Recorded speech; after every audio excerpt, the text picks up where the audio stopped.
এ শয়তান শুন, আমি ভোর 5টা বাজে ফুটবল খেলা দেখবো টিভিতে, ভুলে যাবি না কিন্তু, দেখা দিবি অবশ্যই।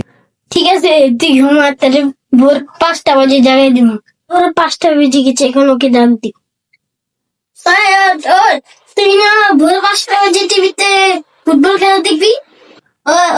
ভোর 5টা তো বাজে। ভোর 5টা বাজে আমি একটু ওয়াশরুম থেকে আসি।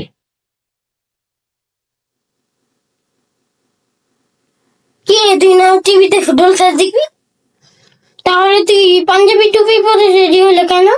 পাঞ্জাবি টুপি এই কারণেই পড়েছি কারণ এখন আমি ফজরের নামাজ পড়তে যাব। ফজরের নামাজ পড়তে হলে তো পাঞ্জাবি টুপি পরে রেডি হতেই হবে। তাইলে তুই আমাকে মিথ্যা বললি কেন? মিথ্যা না বললে তো তুই আমাকে আর ফজরের নামাজে ডেকে দিতি না। কি এত বড় মিথ্যা বললি আমাকে? মিথ্যা না বললে তো তুমি আমাকে আর নামাজে ডেকে দিতে না, তাই তোমাকে একটু ধোকা দিলাম। আউযু বিল্লাহি মিনাশ শাইতানির রাজিম।